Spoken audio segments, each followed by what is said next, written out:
जिसके लिए हम सभी लोग एकत्रित हुए हैं, जिनको हम देखने के लिए इनकी बौद्ध जातक कथाओं पर इनका शोध किया हुआ है, कई वर्षों का शोध किया हुआ है। आदरणीय डॉक्टर जसबीर चावला आज के कार्यक्रम के केंद्र बिंदु, उत्सव मूर्ति डॉक्टर जसबीर चावला। और आज के कार्यक्रम के दूल्हे राजा डॉक्टर जसबीर चावला से निवेदन करता हूं कि आज आपका जो शोध कार्य विषय है उस पर आप अपना व्याख्यान दें, हम सभी लोग उस विषय से परिचित हों। कल भी उस कार्यक्रम का आनंद उठाने का जो सौभाग्य मिला और 24 घंटा नहीं हुए, फिर आपके विषय को लेकर हम सभी लोग सुनने के लिए तैयार हैं। तो बौद्ध जातक कथाओं पर आपका शोध किया हुआ है, मैं आपसे निवेदन करता हूं कि उस पर आप अपना प्रकाश डालें।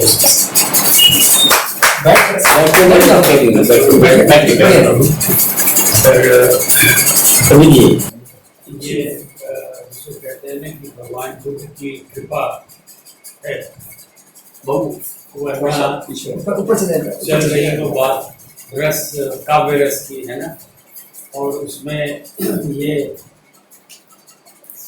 बीच में व्याख्यान, तो एक तरह से ऐसा लगता है कि भाई एक जबरदस्ती थोपा हुआ, पर फिर भी है ना, फिर मैं इसलिए कह रहा हूँ क्योंकि ये रसिकता पाली साहित्य में भी मिलती है। देखिए पाली साहित्य की बात जो होती है उसमें मैंने देखा कि वो एक गेय पद है।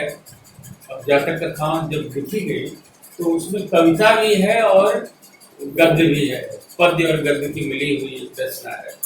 तो पहली शायद साहित्य में यह परंपरा रही, क्या उसको कहते हैं, हिंदी साहित्य में भी इस तरह की रचनाएं पहले हुई है ना, का पद्य और गद्य दोनों मिलाकर, क्या उस विधा को कहते हैं जो पद्य और गद्य मिला के जो रचना नहीं आ रहा है उसका है, उसका उल्लेख है। शुरू में ऐसे बोले। तो जब मैं शोध कर रहा था तो मुझे उन गेय पदों का, जिसको गाथा वो लोग कहते हैं, और वो गाथा इतनी मतलब गंभीर है और कहीं उनमें बहुत ही व्यंग वाली रचना भी है।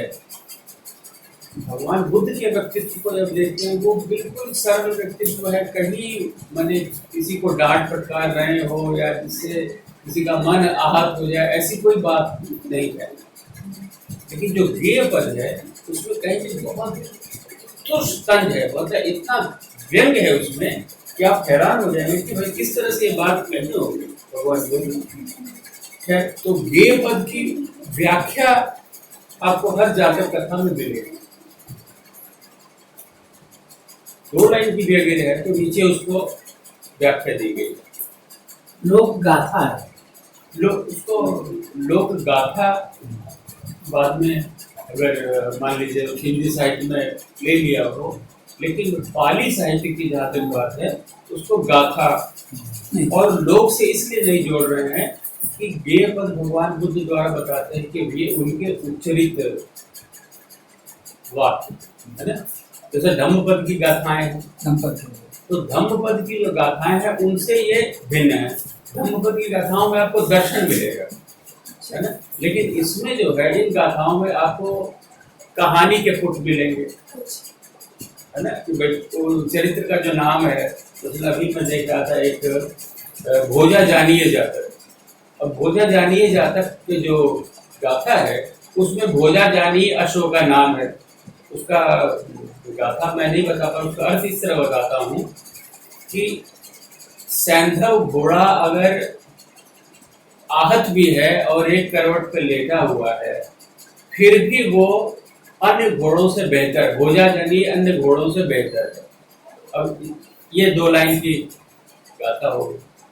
अब मान लीजिए यही गाथा हम लोग में से किसी को दी जाए, भाई करवट ही लेटा हुआ आहत सैंधव घोड़ा और सब घोड़ों से बेहतर है, तो इसका क्या उसमें से, लेकिन एक कहानी उसमें छुपी हुई है। अब उस कहानी को स्पष्ट करना होगा, तो ऐसा बताते हैं कि जो उस पर संरचना बाद में तैयार हुई, उसका अर्थ खोलने के लिए जो कहानी गढ़ी गई, वो बाद की बात है। पहले गाथा कह दी गई, भगवान बुद्ध ने कही, भिक्षुओं ने सुनी, अस्वीरों ने सुनी, उसको याद करते। अब उसकी 2500 साल पहले जब ये धर्म प्रचार चल रहा था, तो बुद्ध जो हैं उनका एक नियम ये था कि भाई जो प्रव्रज्ञा लेकर के संघ में शामिल हो गया है और वो भिक्षा के लिए बाहर जा रहा है, तो जब भिक्षा देगा तो उसके बदले में वो धर्म की बात बताएगा, बताता है। ये एक्सचेंज हो रहा है, मैं भिक्षा नहीं ले रहा हूँ, मैं साथ में काम भी कर रहा हूँ। ये बल्कि ऋषि भाग मतलब जो भारद्वाज शुद्ध एक आता है, उसमें एक खुद भगवान बुद्ध से एक कृषक जो है वो उसे कहता है कि तुमको मतलब शर्म नहीं आती, हम जो इतनी मेहनत से कमाते हैं, है ना, इतना मतलब बोते हैं, फिर राखी करते हैं, फिर सिंचाई करते हैं, इतने कष्ट के बाद हम, और तुम क्या करते हैं, तुम भी मांगे। तो वहाँ पर वो एक शुद्ध है, बहुत सुंदर सुंदर, लेकिन मैं भी तो काम कर रहा हूँ, मैं भी कृषक हूँ, भिक्षा दे रहा हूँ, है ना, मैं भी कृषक हूँ, मैं भी इस तरह की मैं भूरी की खेती कर रहा हूँ, मैं धर्म का उसकी सिंचाई कर रहा हूँ, और बाद में मैं इसकी फसल काटता हूँ और मैं लोगों को वितरित करता हूँ, तो मैं भी काम कर रहा हूँ। बहुत अच्छे वहाँ, और इसका मैंने देखा बाद में गुरु ग्रंथ साहब में गुरु नानक देव ने उसका यूज किया। खैर मैं उधर नहीं जा रहा, आया जातक कथाओं पर वापस। तो धम्मपद की जो गाथाएं हैं उनमें हमको ये चीजें नहीं मिलेगी जो मैंने भोजा जानी कर, इसलिए वो गाथाएं और इन गाथाओं में अंतर है, धम्मपद की गाथाओं में और जातक अट्ठ कथा की गाथाओं में। क्योंकि अट्ठ कथाओं में वो गाथा में एक कहानी छुपी हुई है और वो अपने धर्म कथित को बताते हैं वहां पर जो संघ में है कि जब तुम जाते हो अन्य जगह प्रचार करने के लिए, तो इस गाथा का तुम इस्तेमाल कर सकते हो और साथ में इसकी जो कथा है वो लोगों को सुना सकते हो। अब इसमें कथा क्या है, उस कथा को नाम दिया गया है अतीत वत्थु। तो देखिए, जब आप जातक कथा मार्केट में लेके पढ़ते हैं तो आपको जो कथा मिलती है वो है कट पीस। पूरी एक जातक कथा के 5 टुकड़े, और जब उन टुकड़ों को मिला दिया जाता है तब एक कंप्लीट कथा बनती है जिसमें कि एक उद्देश्य छुपा हुआ है और एक कहानी छुपी। तो जो अतीत वत्थु है ना, वो उसके पुट जो है इस गाथा में इन 2 लाइनों में आपको मिलेंगे जो गेट है। अब भोजा जानिए कौन था, भोजा जानिए ने क्या क्या किया, और कभी करवट लेटा और उससे बता रहे कि वो सर्वोत्तम है, फिर भी तो इसकी व्याख्या मांग करती है कि भाई ये पूरी कहानी बने। वर्तमान कथा इसलिए आती है, हर जातक अट्ठ कथा के प्रारंभ में लिखा होगा, मिलेगा आपको वर्तमान कथा। पाली में उसको कहते हैं पच्चुपन्न वत्थु। पच्चुपन्न वत्थु में क्या होगा कि दिया होगा कि भाई ये जो कहानी कही गई इसका कारण क्या है। तो एक भिक्षु है, इस भोजा जानी जातक की बात करें तो एक भिक्षु है जो कि निराश हो चुका है अपनी साधना से। अब संघ में, जब आपको पता है संघ का इतिहास क्या है, मैं ज़्यादा नहीं जाऊँगा। जब भगवान बुद्ध प्रचार कर रहे थे तब और संघ जो उनकी एसोसिएशन बनी, बुद्धम शरणम गच्छामि संघम शरणम गच्छामि, तो ये जो नारा था उस समय इतना पॉपुलर हो गया था कि संघ में लोग शामिल हो जा रहे, चाहे दुखी हैं अथवा नहीं हैं, मतलब घर से भागे हुए हैं, अथवा मान लीजिए बहुत धनाढ्य हैं लेकिन अब विरक्ति हो गई है, इसमें आ गए हैं, बहुत छोटी उम्र के भी हैं, है ना, बहुत बुजुर्ग भी हैं, इस तरह के एक माने मिक्सअप बहुत है ना। तो शिक्षा तो सबको देनी है, साधना सबको करवानी है, अब किसको किस ढंग पर, और सबकी प्राप्ति जो है अरहत पद पर है, जो निर्वाण प्राप्ति है वो वहाँ तक लेके चलना है भगवान को। धर्म सेनापति है, उनके पास मौत का गायन है, और बताते हैं कि 80 स्थविरों की उनकी टीम थी, और वो वर्षावास में भी जाते हैं, जगह जगह प्रचार करने के लिए जाते हैं। तो इतना विराट काम उस समय वो कर रहे हैं। और आप ध्यान से देखिए तो उनके जो रिसोर्सेस हैं, रिसोर्सेस कुछ नहीं है, तो फ्री फंड। शुरू में जब उन्होंने शुरू किया है वेणुवन से, तो आपको आश्चर्य होगा कि वो उन्होंने कहा कि समाज पे बिल्कुल भार नहीं डालना है। आप हर भिक्षु मान लीजिए जाता है मांगने के लिए, भिक्षाटन के लिए, तो एक ही घर से मांगे, जो प्राप्त होगा वही, अन्यथा आपको भोजन नहीं करना है। बिहार में आ जाइए, जो पुष्प हैं या फल हैं या जो पत्ते हैं उनसे आपका आहार चलेगा। चीवर भी जो है, तो लोगों ने जो चिथड़े बाहर फेंके हुए हैं उनको उठाइए और उनको सी लीजिए, और वो पांचुकोल उसको कहते। तो इतनी कठिन साधना में जो लोग प्रव्रजित होकर काम कर रहे थे, उनके साथ विडंबनाएं भी देखिए कितनी जुड़ी हुई थी कि जब बाहर जाते हैं श्रावस्ती में तो लोग खिल्ली उड़ाते हैं, आप फटे हाथ चलिए और लोग अच्छा आप पागल आदमी है ना। और उस समय बताते कि 16 संप्रदाय भी हैं, जैन वो तैर्थिक भी हैं, आजीवक भी हैं, और पंचाग्नि तक करने वाले भी हैं। सबसे बड़ा तो हिंदू, हाँ, कट्टर, बहुत कुछ बाहर, और सब अलग अलग तरह से उनको बताने वाले भी हैं, बहुत से उनका मिसयूज करने वाले भी हैं। तो इन सब विसंगतियों के बीच जो है अडिग रूप से भगवान बुद्ध टिके हुए और अपना धर्म प्रचार कर रहे हैं। इसलिए जो जा रहे हैं उनका संदेश लेकर के, उनको धर्म कथित करते थे। तो धर्म कथित जो है, उनको ये जरूरत थी कि भाई जो सही रचना है, जो सही बात बुद्ध की है, वही पहुँचे, है ना। उसमें अलग अलग प्रांतों से भी मिल रहे थे, दक्षिण से भी आ रहे हैं, तो वो अलग अलग उसके न जाएं अर्थ, इसलिए आवश्यक ये होगा कि उसका मानकीकरण कर दिया। अब बताते हैं इसलिए कि ये मानकीकरण जो है वो कालांतर में, भगवान बुद्ध के समय तक ये वाचिक परंपरा रही। तो प्रथम संगीति जब हुई है, उसमें पहला जो मतलब काम दिया गया वो है कि भाई आप जो विनय पिटक है उसे लिखिए, जो सुत्त पिटक है उसे लिखिए। ये खुद्दक निकाय में इसको डाल दिया गया, जो जातक करना है ये इतनी इम्पोर्टेंट नहीं है। पहले तो हमारे सुत्त इम्पोर्टेंट है, इसलिए पहले काम वो हुआ है और इसका काम बाद में हुआ है। लेकिन पॉपुलैरिटी के हिसाब से देखें तो जातक कथाएं जो है सबसे ज्यादा पॉपुलर है ना, क्योंकि कहानी के रूप में हर आदमी पसंद करता है, जिस देश का भी हो, बच्चा बूढ़ा जिस रूप में भी उसको पसंद करता है। और जातक कथाओं का प्रचार प्रसार तो आपको सारी दुनिया में है, किसी भी साहित्य को उठा लीजिए, वहां इसकी छाप आपको मिल जाए। अब रही बात, मैं फिर भोजा जानिए पर आ जाता हूँ कि ऐसी रचनाएं जो हैं वो किस तरह भारतीय मानस में और भारतीय साहित्य पर छाप छोड़ती रही हैं। लेकिन एक बड़ी, माने समझिए कि एक दुर्भाग्य वाली स्थिति ये हुई है कि जिस समय भारतवर्ष पर आक्रमण हुआ, अब एक परिपाटी जो है विहारों में थी, बौद्ध विहारों में, कि भाई जातक का कोर्स चला है। बिहार में जो कुछ मान लीजिए निघंटु सिखा रहे हैं या वेद सिखा रहे हैं या व्याकरण सिखा रहे हैं, सारे विद्यार्थियों को जातक एक कंपलसरी सब्जेक्ट की तरह पढ़ाया गया, इतनी इसकी महत्ता। परंतु जब वो नालंदा विश्वविद्यालय जल गया, उसके बाद में परिपाटी हमारी खत्म हो गई। मुगल आए, उन्होंने अपने हिसाब से पढ़ाना शुरू कर दिया, अंग्रेज अपने हिसाब से, और ये जो चीज़ थी ये फिर काम पे रख गई और इतनी बुरी तरह से हुए दरकिनार हो गए कि लोगों ने इसको पवित्र पुस्तक बना दिया। मैंने पढ़ी नहीं जाएगी, पूजा की जाएगी, और बीच वाली जो बात है वो रह गई।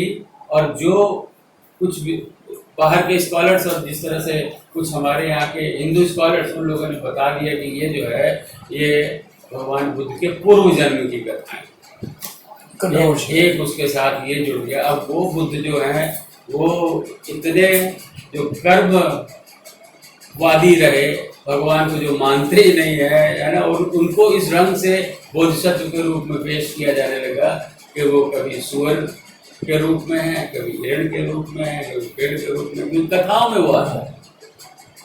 देखिए कितनी बड़ा मतलब होता है कि जितनी अतीत कथाएं उसमें कही गई थी अतीत वस्तु के नाम से, वो सब मान ली गई थी उनके पूर्व जन्म। कहीं वो चांडाल हैं, उन लोगों ने समझा कि वो चांडाल हैं, कहीं वो मान लीजिए कि सुअर है तो सुअर है। इस तरह से एक साल उनके साथ चल गया कि भाई उनके 547 कथाएं हैं, तो 547 जन्मों में घूमने के बाद में तब जाकर के उनको बुद्धत्व प्राप्त हुआ। अब इसका अर्थ ये निकला कि लोगों ने जो है वो मूर्तियाँ 547 मूर्तियाँ बनने लगी, यहाँ तक कि मतलब जो भित्ति चित्र बनने लग गए उस ढंग के। यानी इन कथाओं का जो असली जो उद्देश्य था और असली जो मतलब उसका जो संदर्भ था वही लुप्त प्राय हो गया। जब मैं शोध कर रहा था तो मुझे इस तरह की कथाओं ने प्रेरित किया कि भाई ये कथाएं तो बुद्ध की जन्म की कथाएं है ही नहीं, ये तो प्रबंध की कथाएं, मैनेजमेंट के लिए बताई गई कहानी। अब जेतवन विहार है, मान लीजिए 1000 भिक्षु उसमें रह रहे हैं, 1000 तरह की उसमें समस्याएं हो सकती है, उनका प्रबंधन कैसे करना है। मसलन मैं एक छोटी सी बात बताता हूँ। एक भिक्षु उसको सांप ने काट दिया, मर गया। अब उसका प्रबंधन कैसे किया जाए। मान लीजिए कोई हॉस्टल में इस तरह का कांड हो जाए तो क्या करेंगे, जो वहाँ के वार्डन होंगे क्या करेंगे, वो ऊपर फोन कर करके बुलाएंगे भैया किसी और को ना काटे, इसकी व्यवस्था करनी पड़ी, मार छिड़काव कीजिए, ये कीजिए। तो एक पूरी की पूरी यानी आप एक समस्या से जूझने के लिए तैयार हो जाए। लोगों का मनोबल आपको ठीक रखना पड़ेगा, है ना, कि भाई उधर मत जाओ, रोशनी का प्रबंध कर दो। और जेतवन बिहार में कितनी जगह लाइट जलाइएगा, और उस जमाने में कहाँ का लाइट ही नहीं, तो कहाँ क्या कीजिएगा, घंटी बजाइएगा, मैंने कितनी व्यवस्था करनी पड़ेगी। समय तो लालटेन में नहीं। अब देखिए उसका प्रबंधन बुद्ध किस ढंग से करते हैं, अद्भुत तरीका है। भिक्षु मर गया हुआ है। अब सोचिए कि हमारे जैसे जो लोग होंगे उनमें कितना आतंक फैला होगा कि कल मेरे को काट लेगा, है ना, मैं भी तो उधर जाता हूँ, समझे कि नहीं। तो उसका प्रबंध वहां पर एक अतीत कथा द्वारा करते हैं। और वो कहते हैं अतीत कथा की स्टाइल यही है कि एक राजा होगा, उसके उस शासनकाल का नाम दिया होगा, और उसमें एक चरित्र वो गढ़ेंगे बोधिसत्व, ठीक है। और उस बोधिसत्व को लास्ट में बताएंगे कि वो बोधिसत्व और कोई नहीं, मैं, ठीक है। यानी जो बात आपसे सामने से वो नहीं कर सकते हैं, वो एक थर्ड पार्टी से एक चरित्र खड़ा करके उसके बात करते। तो बोधिसत्व मैंने देखा कि बोधिसत्व जो कहता है या जो करता है, इसका मतलब यह है कि शास्त्रा जो बुद्ध है उसमें रजामंदी है उसकी, कि वही किया जाना चाहिए। मैं ज्यादा भारी तो नहीं कर रहा, बहुत अच्छी जगह। अब इस कथा में होता क्या है, जिसमें सांप डस लिया है उसमें वो अतीत कथा इस तरह सुनाते हैं कि भाई ब्रह्मदत्त का राज्य था, उसमें बोधिसत्व जो है एक बड़ा तपस्वी था, हिमालय में कहीं तपस्या कर रहा है, और वो 500 उसके और मतलब शिष्य हैं, अनुयायी हैं वहाँ पर। और वो वहाँ समस्या इसी तरह की है कि वो सांप काट लेता, बहुत से लोग मर गए। तो वो आकर के कहते हैं बोधिसत्व से कि देखिए तो इस तरह की समस्या इनका कोई, तो वो कहता है वो आचार्य कि अगर एक मंत्र है, अगर इसका जाप किया जाए तो सांप नहीं काटे। और उसमें जो है कि 4 नाग कुलों का उसमें नाम दिया, उन सब से मित्रता का वो मंत्र है, क्योंकि हम मेरी उससे भी मित्रता है उस कुल के, मेरी उससे भी मित्रता है, मेरी उससे भी मित्रता है, इस तरह करके 4 गाथाएं उसमें। उसके बाद की जो 4 गाथाएं हैं उसमें दिया हुआ है कि 2 पैर वालों से भी मेरी मित्रता है, 8 पैर वालों से भी मेरी मित्रता है, 4 पैर वालों से भी मेरी मित्रता है, और जिसके सहस्र पद हैं उनसे भी मेरी मित्रता है। इस तरह करके वो गाथाएं हैं पूरी एक सीरीज कि मेरी सबसे अगर मित्रता है तो मुझे नहीं काटेगा, है ना। इसको मित्रता भाव, इसलिए आप ब्रह्म विहारों में एक आता है कि भाई मैत्री भाव जो है, मित्रता भाव बड़ा प्रबल होना चाहिए, तब आपको किसी से कोई भय नहीं है। सिर्फ सांप ही नहीं, जेतवन बिहार में तो और भी तरह तरह के जानवर घूम रहे हैं, है ना। तो तुम कहाँ किसका किसका वो करोगे, कितने कितने लोगों से डरोगे, है ना।